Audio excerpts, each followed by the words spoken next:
ዛሬ እንድናገር እግዚአብሔር ውስጥ ላይ ያስቀመጠውን የመጽሐፍ ቅዱስ ክፍል ዕብራውያን ምዕራፍ 7 ቁጥር 21 ጀምሮ ያለው ስፍራ አብረን እናያለን። እነርሱም ያለ መሐላ ካህናት ሆነዋልና እርሱ ግን ጌታ አንተ እንደ መልከ ጸድቅ ሹመት ለዘላለም ካህን ነህ ብሎ ማለ፣ አይጸጸትም ብሎ በተናገረለት ከመሐላ ጋር ካህን ሆኗልና ያለ መሐላ ካህን እንዳልሆነ መጠን እንዲሁ ኢየሱስ ለሚሻል ክዳን ዋስ ሆኗልና እነርሱም እንዳይኖሩት ሞት ስለከለከላቸው ካህናት የሆኑት ብዙዎች ናቸው። እርሱ ግን ለዘላለም የሚኖር ስለሆነ የማይናወጥ ክህነት አለው። ስለ እነርሱም ሊያማልድ ዘወትር በሕይወት ይኖራልና ስለዚህ ደግሞ በእርሱ ወደ እግዚአብሔር የሚመጡትን ፈጽሞ ሊያድናቸው ይችላል። ያነበብኩት ከዕብራውያን ምዕራፍ 7 ቁጥር 21 ጀምሮ እስከ 25 ድረስ ያለው ክፍል ሲሆን ቁጥር 24 ላይ ያለው ቃል በጣም የሚያስደንቅ ነው። እርሱ ግን ለዘላለም የሚኖር ስለሆነ የማይለወጥ ክህነት አለው። ዕብራውያን ምዕራፍ 7 ቁጥር 24 እርሱ ግን ለዘላለም የሚኖር ስለሆነ ክህነቱ የማይለወጥ ነው ካለ ከዛ በፊት የሆኑ ሰዎች አሉ ማለት ነው። ካህን የነበሩ ግን የሞቱ፣ ካህን የነበሩ ግን ያቋረጡ። አስምሩልኝ። እርሱ ግን ብላችሁ ጻፉልኝ። እርሱ ግን ከተባለ ሌላው ሁሉ ዜሮ ይሆናል። እርሱ ግን ከተባለ በኋላ መላእክቶች ይጠፋሉ። እርሱ ግን ከተባለ በኋላ ማርያም ትቀራለች። እርሱ ግን ከተባለ በኋላ ቅዱሳን ይደበቃሉ። እርሱ ብቻውን ቦልድ ሆኖ ይሰራል። እርሱ ብቻውን ቆሞ ይማልዳል። እርሱ ብቻውን ቆሞ ይጸልያል። እርሱ ብቻውን ቆሞ ያስታርቃል። እስኪ አንድ ሰው ከኔ ጋር እርሱ ግን ይበል። ፕሮንት የነበረው ሙሴ፣ ፕሮንት የነበረው ኢያሱ፣ ፕሮንት የነበሩት ካህናት በሙሉ እርሱ ግን የሚለው ቃል ሲመጣ ይደበቃሉ። ይሄንን ቃል እየተናገርኩ የሚበሳጭ መንፈስ ካለ ጨምረን ነው የምናበሳጨው። እርሱ ግን ይበል አንድ ሰው። ይሄንን ቃል ሲናገር እንዴት ያለ ኮንፊደንስ ይሰማኛል መሰላችሁ? አንገተን ቀና አድርጌ ነው የምናገረው። እርሱ ግን ካልኩ በኋላ አይሞትማ። የሆነ ግለሰብ እርሱ ግን ብዬ ቢናገር በሚቀጥለው ዓመት ሞቶ ይገኛል። ኢየሱስ ግን ለዘላለም ይኖራል። እርሱ ግን ብዬ ቢናገር የማያሳፍር፣ እርሱ ግን ብዬ ከተናገርኩ በኋላ የማይሞት ተነጋገር። እርሱ ግን ለዘላለም የሚኖር ስለሆነ ክህነቱ አይቋረጥም።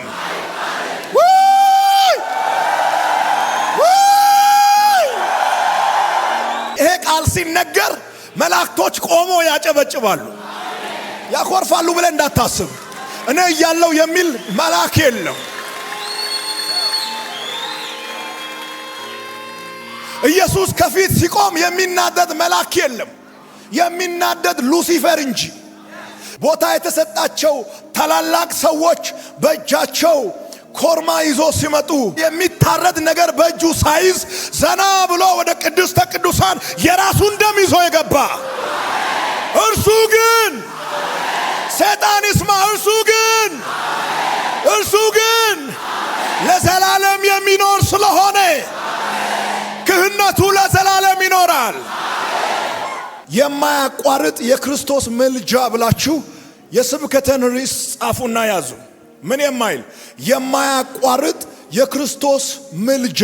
የማያቋርጥ የሚለው ለኢየሱስ ከተሰጠ የሌሎች ሁሉ ምን ብሏል? ተቋርጧል። ያልተቋረጠ የለም እያልኩ ነው። ስፔሻል ፐርሰን የለም ከኢየሱስ ጋር ተደምሮ አብሮ የሚቆም ክህነቱ ያልተቋረጠለት ማንም የለም። ተቋርጧል። ለምን? ሞት ስለከለከላቸው ይላል። ሞት የሚባል አደገኛው መጣና ካህን እንትናን ገደለው። ሞቶ መቃብር ውስጥ ሆኖ የሚማልድ የለም። ብራዘር፣ መቃብር ውስጥ ያለ ሰው እኔን አይወክለኝም። በእግዚአብሔር ፊት ቆሞ የሚጸልይልኝ የሚማልድልኝ የናዝረቱ ኢየሱስ እሱ ብቻ ነው የሚወክለኝ። የተረዳሁት መጽሐፍ ቅዱስ ያስተማረኝ እሱ ነው። ሞትን አሸንፎ ያልተነሳ ሰው እኔን አይወክለኝም። መቃብራቸው ወዳለበት ቀረብ ብዬ እንደዚህ ዝቅ ብዬ ትወክኛለሽ ብዬ ብጠይቃት አይ አልወክልህም ነው የምትለው ራሷ። በእግዚአብሔር ፊት የሚወክላችሁን ነው ዛሬ እየነገርኳችሁ ያለ። ነጭ ነጩ ይነገራል፣ ጥቁር ጥቁሩ ይጮሃል።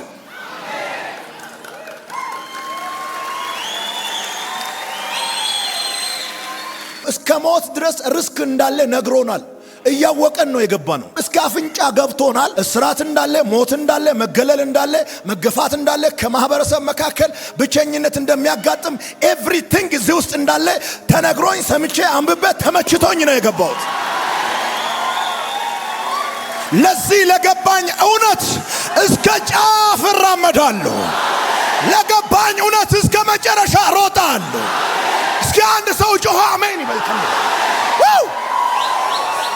የሆነ እውነት ከገባ እስከ መጨረሻ መራመድ ነው ያለባችሁ። ለዚህ እውነት ቀኝ እጃችሁን ከሰጣችሁ ሳትፈሩ ተራመዱ። መጨረሻው ክብር ይሆናል።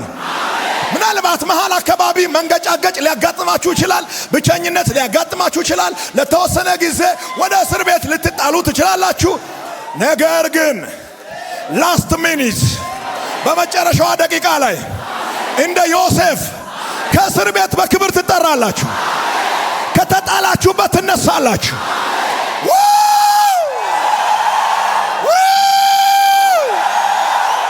ክርስቶስ የማዳኑን ሥራ በመስቀል ላይ አላበቃም። በመስቀል ላይ ተፈጸመ ካለ በኋላ በክብር ወደ ሰማይ አረገ። በክብር ወደ ሰማይ ያረገው ክርስቶስ በእግዚአብሔር ቀኝ ተቀምጠዋል። እኛን ወክሎ ደግሞ በእግዚአብሔር ፊት ይቆማል። ወደ ላይ ከወጣ በኋላ በአብ ቀኝ ተቀምጦ ስለ እኔና ስለ አንተ ምን ይላል? ይማልዳል። አስተማማኝ መጋቢ አለን። አስተማማኝ ነብይ አለን። አስተማማኝ ሐዋርያ አለን። አስተማማኝ ሊቀ ካህን አለን። ልትጸልዩ ትችላላችሁ። አንዱ ለአንዱ ይጸልይ የሚል የመጽሐፍ ቅዱስ ቃል አለ። ይህ ጸሎት ግን በምድር የሚደረግ ጸሎት ነው። ይህ ጸሎት ሰው በሰው ፊት የሚያደርገው ጸሎት ነው። የኢየሱስ ጸሎት ግን በእግዚአብሔር ፊት የሚደረግ ጸሎት ነው። ማንም በእግዚአብሔር ፊት ቆሞ ማንም በእግዚአብሔር ፊት አንተን ወክሎ መቆምና መጸለይ አይችልም። በእግዚአብሔር ፊት እኛን ወክሎ መጸለይ የሚችል አንድ ሊቀ ካህን አለ። እርሱ ግን የተባለው የናዝሬቱ ኢየሱስ። በጣም ብዙ መላእክቶች አሉ፣ ቅዱስ የሆኑ በእግዚአብሔር ፊት ቆሞ የሚያገለግሉ ቅዱሳንን የሚጠብቁ መላእክቶች አሉ። ከነሱ ተለይቶ ኢየሱስ እርሱ ግን ለምን ተባለ? የቀደሙት አባቶች አሉ፣ ሐዋርያት አሉ፣ ካህናት አሉ፣ ከየነገዱ የተጠሩ ታላላቅ ሰዎች አሉ፣ እያንዳንዱን ነገድ የሚወክሉ አባቶች አሉ። እነዚያ ሁሉ እያሉ ተነጥሎ የናዝሬቱ ኢየሱስ እርሱ ግን የተባለው ለምንድን ነው? ከሙታን ምን ስላለ ነው? ስለተነሳ ነው። አያችሁ፣ እነርሱን ሞት ስለከለከላቸው ይላል። ኢየሱስ አልሞተም ወይ የሚል አይጠፋም። በመሃል ሾልኮ ገፍቶ ሞቷል። ግን ሞቶ አልቀረም። የሞተውም ለኔ ነው። ሌሎች የሞቱት በራሳቸው ኃጢአት ነው። የናዝሬቱ ኢየሱስ የሞተው በኔ ኃጢአት ነው። ሌሎች መነሳት አልቻሉም፣ እሱ ግን ተነሳ። ሌሎችን ሞት ተጫናቸው፣ ሌሎች አፈር ውስጥ በሰበሱ። የናዝሬቱ ኢየሱስ ግን ሞትን አሸንፎ በሦስተኛው ቀን በክብር ተነሳ።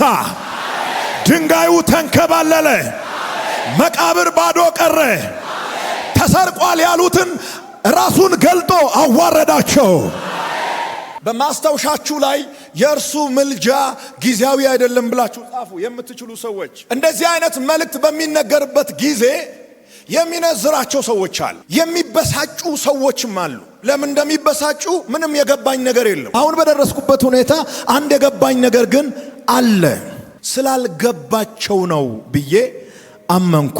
ሰው ሲገባው ለእውነት እጅ ይሰጣል እንጂ ከእውነት ጋር ጎሮሮ ለጎሮሮ አያያዝም። የእርሱ ምልጃ ምን የማይል ነው? የማያቋርጥ ነው። ሁለተኛው የእርሱ ምልጃ የማይደክም ነው። ካህናት ሌሎችን ወክሎ በእግዚአብሔር ፊት እየቆሙ ይደክማሉ። ስለሚደክሙ ነው የሚታረድ ነገር ይዞ የሚመጡት። ድካም ስላለባቸው ነው። ኮንፊደንስ የላቸውም። በእግዚአብሔር ፊት በብቃት መቆም አይችሉም። ኃጢአት የሰዎችን ኮንፊደንስ ስለሰበረ ሰው ከኃጢአት ውጭ መሆን ስለማይችል የኃጢአት ጥያቄ ስላለበት ሁሉም ካህን እያንዳንዱ ካህን ወደ ቅድስተ ቅዱሳን ሲመጣ የደም መስዋዕት ይዞ ነው የሚመጣው። በእጁ ምንም ሳይዝ የመጣው የናዝሬቱ ኢየሱስ ነው ብያቸዋል። ስለዚህ የእርሱ ምልጃ የማይደክም ነው። ሶስተኛው የእርሱ ምልጃ የማይለወጥ ነው። የእንትና በእንትና እየተለዋወጠ ነው የመጣው፣ እየተተካ ነው የመጣው ክህነት፣ እየተቀየረ ነው የመጣው ክህነት። የናዝሬቱ ኢየሱስ ክህነቱን የመጨረሻውን የክህነት ሪካርድ ከሰበረ በኋላ ማንም ከሱ እጅ ሪካርዱን የወሰደ የለም። ሰቅሎ ቀረ። የብሉይ ኪዳን ካህናት ይሞቱ ነበር፣ ስለዚህ አገልግሎታቸው ይቋረጥ ነበር። ኢየሱስ ግን ከሞት ድል ነስቶ ለዘላለም በሕይወት አለ። እርሱ ግን ለዘላለም ስለሚኖር ክህነቱ አይለወጥም። ዕብራውያን ምዕራፍ 7 ቁጥር 24ን በደንብ ያዙልኝ። በአዲስ ኪዳን ትምህርት መሰረት በእግዚአብሔርና በሰው መካከል ያለው ዋና አማላጅና ምልጃ ሰጪ ኢየሱስ ክርስቶስ ብቻ ነው። የመጽሐፍ ቅዱስ መሰረት እግዚአብሔር አንድ ነው። በእግዚአብሔርና በሰዎች መካከል ያለ አማላጅ አንድ ነው። እርሱም ሰው የሆነው ክርስቶስ ኢየሱስ ነው። አንደኛ ጢሞቴዎስ ምዕራፍ 2 ቁጥር 5ን ማንበብ ትችላላችሁ። ስለ እነርሱ ሊማልድ ሁል ጊዜ በሕይወት አለና። ዕብራውያን 7 ቁጥር 25ን መመልከት ትችላላችሁ። ስለ ምልጃ ጉዳይ ሲነሳ ስለ መላእክት መነሳት አለበት። ስለ ምልጃ ጉዳይ ሲነሳ ስለ ቅዱሳን መነሳት አለበት። ስለ ኢየሱስ ምልጃን በተመለከተ ሐሳብ በሚነሳበት ወቅት ስለ ማርያም መነሳት አለበት። እኔ አልመርጥልህም፣ ልዩነቱን ግን አሳያለሁ። እኔ ወንጌል ሰባኪ ነኝ፣ ልዩነቱን አሳያለሁ። ልዩነቱን አታሳይ የሚል ማንም የለም። ነጭ አርጌ አሳያለሁ። ከዛ ምርጫው ያንተ ነው። አእምሮህን አበራለሁ። አእምሮ ስበራ ትክክለኛውን ምርጫ ትመርጣለህ። እስኪ አንድ ሰው አሜን ይበል። መጀመሪያ ያየነው ስለ ኢየሱስ ነው። አሁን ስለ መላእክት እናያለን። መጽሐፍ ቅዱስ መላእክትን እግዚአብሔርን የሚያገለግሉ መናፍስት እንደሆኑ ያስተምራል። ዕብራውያን ምዕራፍ 1 ቁጥር 14 ነገር ግን ሰዎች ወደ መላእክት እንዲጸልዩ ወይም እንዲማልዱ የሚያስተምር ግልጽ የመጽሐፍ ቅዱስ ትእዛዝ የለም። ጸሎታችን በኢየሱስ በኩል ወደ እግዚአብሔር ቀጥታ እንድንልክ የሚያዝዝ ቀጥተኛ የሆነ የመጽሐፍ ቅዱስ ትእዛዝ አለ። ለዚህ ነው በድፍረት ጸሎታችን በኢየሱስ በኩል እንዲሆን የምንጸልየው። ለምን? ግልጽ የሆነ የመጽሐፍ ቅዱስ ትእዛዝ ስላለ። መጽሐፍ ቅዱስ አላዘዘኝም፣ ስለዚህ ወደ ማንም አልጸልይም በል አጠገብ ያለው ሰው። መጽሐፍ ቅዱስ ምን አላለህም? አላዘዘኝም። ከእግዚአብሔር ትእዛዝ የሰው ትእዛዝ አይበልጥም። ከእግዚአብሔር እውነት የሰው እውነት አይበልጥም። ሰዎችን ለማስደሰት ከእግዚአብሔር ጋር መጣላት አልፈልግም። ክህነቱ የማይቋረጥ እርሱ ግን የተባለለት ሌሎችን ሞት ሲከለክላቸው ከአፈር በታች ሆነው ሲቀሩ ሞትን አሸንፎ ድንጋዩን አንከባሎ ተነስቶ በክብር ያረገ በእግዚአብሔር ቀኝ ተቀምጦ እኔን ይወክለኛል ብዬ ማምነው አንዱ ኢየሱስ ብቻ ነው። ወደ እሱ ጸልያለሁ፣ እሱ ጸሎቴን ይሰማል። ወደ እሱ ጸልያለሁ፣ እሱ ጸሎቴን ይሰማል። ይህ ማለት እርስ በርስ ሰዎች አይጸልዩ ማለት አይደለም። ጓደኛ ለጓደኛ ይጸልያል። መጋቢ ለሚመግበው ህዝብ፣ ነብዩ ለሚያገለግለው ህዝብ፣ ህዝቡም ለነብዩ፣ ህዝቡ ለመጋቢያቸው እርስ በርስ መጸለይ መጽሐፍ ቅዱስ ይደግፋል። አንዱ በአንዱ ጸሎት ይጽናናል። አንዱ በአንዱ ጸሎት ችግርን ይሻገራል። አንዱ በአንዱ ጸሎት ከገባበት ሁኔታ ይወጣል። እሱ ማለት ግን ሰዎችን ወክለን የምልጃ አገልግሎት እንሰጣለን ማለት አይደለም። ስለ ማርያም መጽሐፍ ቅዱስ ስለ ማርያም ምን ይላል? ማርያም እጅግ የተባረከችና የተከበረች ሴት ናት። የጌታችን የኢየሱስ ክርስቶስ እናት ናት። ሉቃስ ምዕራፍ 1 ቁጥር 28 እና 48ን ማየት ትችላላችሁ። ነገር ግን መጽሐፍ ቅዱስ ማርያም ከሞት በኋላ የአማኞች አማላጅ እንደሆነች አያስተምርም። የምልጃ ስራው ለክርስቶስ ብቻ ተሰጥቷል። ለምንድነው ሌሎች ሰዎች እኔን ወክሎ በእግዚአብሔር ፊት የማይቆሙት ካላችሁኝ፣ ስለሚሞቱ ሞት ስለሚይዛቸው። ከሞቴ በኋላ ደግሞ አንድ ሰው መጸለይ አይችልም። ልንገር፣ ከሞቴ በኋላ አንድ ሰው ማገልገል አይችልም። ከሞቴ በኋላ አንድ ሰው ምንም ሊሆን አይችልም። ከሞቴ በኋላ ሞቴ ነው። ከሞቴ በኋላ አፈር ነው። ሞትን አሸንፎ ከተነሳ በእግዚአብሔር ቀኝ ከተቀመጠ እሱ ሊቀ ካህን ነው። የናዝሬቱ ኢየሱስ ነው እሱ። ልዩነቱ ብላችሁ ጻፉ እስኪ። ስለ ክርስቶስ፣ ስለ መላእክት፣ ስለ ማርያም አይተናል። ልዩነቱ ብላችሁ ጻፉ። ልዩነቱ አማኞች እርስ በርሳቸው ሊጸልዩና ሊማልዱ ይችላሉ። ያዕቆብ ምዕራፍ 5 ቁጥር 16 ልዩነቱን ነው እየነገርኳችሁ ያለው። ክርስቶስ ግን በአብ ፊት ያለው ፍጹምና ዘላለማዊ አማላጅ ነው። ፍጹምና ዘላለማዊ የሚለውን ሁለት ፖይንት መያዝ አለባችሁ። ከላይ አማኞች እርስ በርሳቸው ሊጸልዩ ይችላሉ። እርስ በርሳቸው አማኞች እርስ በርሳቸው ሊጸልዩና ሊማልዱ ይችላሉ። ያዕቆብ ምዕራፍ 5 ቁጥር 16 እርስ በርሳቸው ምእመኑ ከምእመን ጋር፣ ምእመን ለምእመን፣ ምእመን ለመጋቢ፣ መጋቢ ከሐዋርያ ጋር፣ ሐዋርያ ለነቢይ፣ ነቢይ ለሐዋርያ፣ አንዱ ለአንዱ እርስ በርስ ሊጸልዩና ሊማልዱ ይችላሉ። ያዕቆብ ምዕራፍ 5 ቁጥር 16 ልዩነቱ ምንድነው? ቀጥሎ ያለው ኢየሱስ ግን ገብቷል። በደንብ ያዝልኝ። ከላይ እርስ በርስ ሊጸልዩ ይችላሉ፣ ሊማልዱ ይችላሉ ካለ በኋላ ኢየሱስ ክርስቶስ ግን በአብ ፊት ያለው ፍጹምና ዘላለማዊ አማላጅ ነው። ከላይ ያሉ ሰዎች ምን ናቸው ማለት ነው? ፍጹም አይደሉም፣ ዘላለማዊ አይደሉም። ኢየሱስ ምንድነው? ፍጹምና ዘላለማዊ ነው። ስለዚህ የሱ ምልጃ በእግዚአብሔር ዘንድ አፕሩቭ ሆኗል። ተቀባይነት ያለው ምልጃ የኢየሱስ ብቻ ነው። ሌላ ሁሉ ቀን ሙሉ የጮኸ ቢውል በእግዚአብሔር ፊት ማንንም ሊወክል አይችልም። መጽሐፍ ቅዱስ የክርስቶስን ልዩ ምልጃ በሶስት ዋና ምክንያቶች ያስረዳል። የመጀመሪያው የኃጢአታችንን ዋጋ የከፈለው እርሱ ብቻ ነው። በመላእክቶች መካከል ደሙን ያፈሰሰ የለም። በቅዱሳን መካከል የለም። በሐዋርያት መካከል እኛን ወክሎ ደሙን ያፈሰሰ ማንም የለም። ላንተና ለኔ ስል ደሙን ያፈሰሰ አንድ ሊቀ ካህን አለ።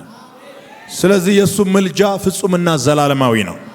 አማላጅ ለመሆን በሁለቱ ወገኖች መካከል ሊቆም ይገባል። ክርስቶስ ፍጹም አምላክና ፍጹም ሰው ስለሆነ በእግዚአብሔርና በሰው መካከል ሊቆም ቻለ። በእግዚአብሔርና በሰው መካከል ያለ አማላጅ አንድ ነው። አንደኛ ጢሞቴዎስ ምዕራፍ 2 ቁጥር 5 መላእክት ስለ ኃጢአታችን አልሞቱም፣ ማርያም ስለ ኃጢአታችን መስዋዕት አልሆነችም። የቤዛነት ዋጋውን የከፈለው ክርስቶስ ብቻ ነው። ሁለተኛውን ልዩነት ልንገራችሁ። ወደ ቅድስተ ቅዱሳን የገባው እርሱ ብቻ ነው። ይሄ ታሪክ የሚመሰክረው እውነት ነው። ሰማይ ምድር የተቀበለው እውነት ነው። እኔና አንተ ብንገፋ ሊቀየር የሚችል ጉዳይ አይደለም። የተረጋገጠ ዓለም በሙሉ እልል ብሎ የተቀበለው የእግዚአብሔር እውነት ነው። በብሉይ ኪዳን ሊቀ ካህኑ በዓመት አንድ ጊዜ ወደ ቅድስተ ቅዱሳን ይገባ ነበር። ክርስቶስ ግን በራሱ ደም ወደ ሰማያዊ መቅደስ ገባ። በራሱ ደም አንድ ጊዜ ለዘላለም ወደ ቅድስተ ቅዱሳን ገባ። ዕብራውያን ምዕራፍ 9 ቁጥር 12 መመልከት ትችላላችሁ። ስለዚህ ዛሬ በአብ ፊት የሚወክል እርሱ ብቻ ነው። ሶስተኛው ነጥባችን ሁል ጊዜ በሕይወት ያለው እርሱ ብቻ ነው። ስለ እነርሱ ሊማልድ ሁል ጊዜ በሕይወት አለና። ዕብራውያን ምዕራፍ 7 ቁጥር 25 የክርስቶስ ምልጃ የማያቋርጥ ነው። የክርስቶስ ምልጃ የማያቋርጥ ነው። እርሱ አይደክምም፣ አይረሳም፣ አይቀየርም። ክርስቶስ አማላጃችን ስለሆነ ሌላ መካከለኛ አያስፈልገንም። በእርሱ ድፍረትና በእምነት መቅረብ አለን። ኤፌሶን ምዕራፍ 3 ቁጥር 12ን ማየት ትችላላችሁ። ይህ ማለት አማኙ በቀጥታ በኢየሱስ ስም ወደ አብ መጸለይ እንደሚችል ነው። ክርስቶስ በቂ ነው ብለህ ጻፍ። እስኪ አንድ ሰው ወደኋላ ደገፍ ይበልና ክርስቶስ በቂ ነው። ክርስቶስ ለስጋም በቂ ነው፣ ለመንፈስም በቂ ነው። ክርስቶስ ለውስጥም በቂ ነው፣ ለውጭም በቂ ነው። ክርስቶስ ለእግር በቂ ነው። ክርስቶስ ለእጅ በቂ ነው። ክርስቶስ ለጀርባ በቂ ነው። ክርስቶስ ለዓይን በቂ ነው፣ ለጆሮ በቂ ነው። ክርስቶስ በቂ ነው። ሃሌሉያ! ክርስቶስ ምንድን ነው? ብቻውን በቂ ነው። ሮብ ቀን የጋብርኤል ጓደኛ ሆነን አርብ ቀን የሚካኤል ጓደኛ አንሆንም። በሳምንት የ15 ሰዎች ጓደኛ አንሆንም። ክርስቶስ በቂ ነው ብለን ወደ ቤታችን ገብተናል።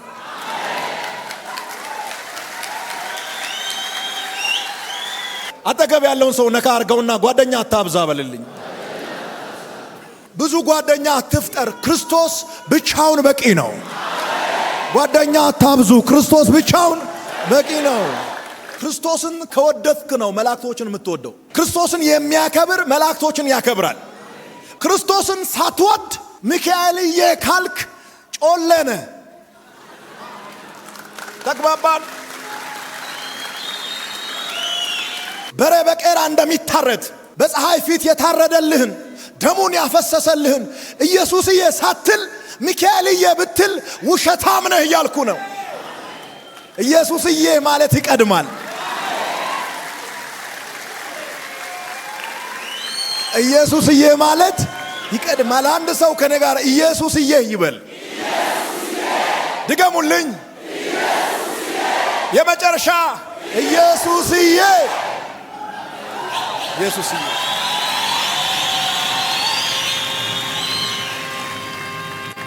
አይሁዳውያን እግዚአብሔርን እንወዳለን ይላሉ፣ ኢየሱስን ይቀጠቅጣሉ። ኢየሱስ ጠየቃቸው፣ እናንተ የምትወዱት እግዚአብሔር የተኛው ነው?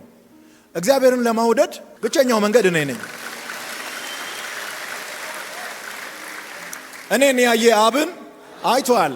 በምድር ስኖር አባቴን አሳያለሁ፣ ወደ ሰማይ ሲሄድ እናንተን በአባቴ ፊት አሳያለሁ። ወደ ላይኛ ወደ ታች የሚሰራ ኔትወርክ ነው ኢየሱስ። ወደ ምድር መጥቶ ማንን አሳየ?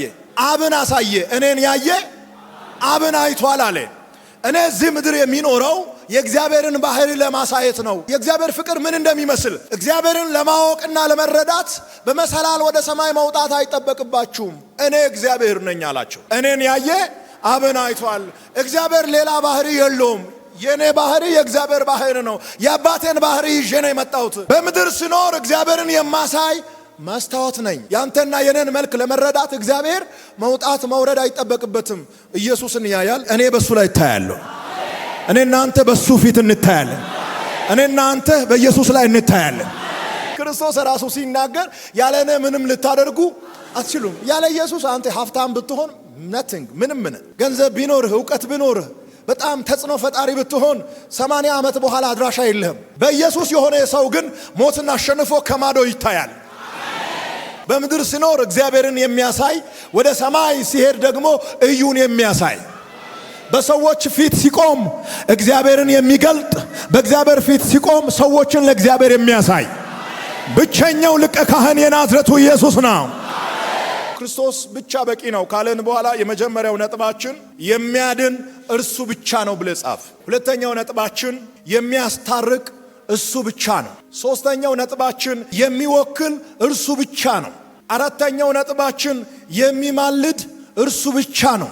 እርሱ በዛ አይደል? እነርሱ ይጠፋሉ።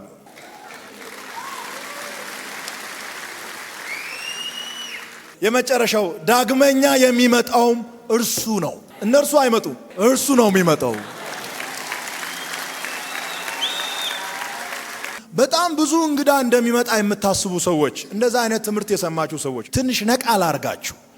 ብዙ እንግዳ አይመጣም።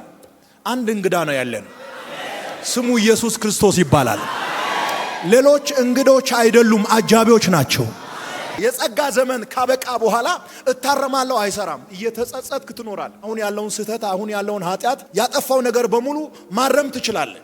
የጸጋ ዘመን ከተዘጋ በኋላ፣ መዝገቡ ከተዘጋ በኋላ የሚታረም ነገር የለም፣ መጸጸት ብቻ። ሁሉም የራሱን መንገድ ይዞ ነው የሚሄደው። በዛን ቀን እግዚአብሔር ምስክር ነው፣ ገብርኤል አያናግርህም። 70 ዓመት 60 ዓመት ተከትዬሃለሁ።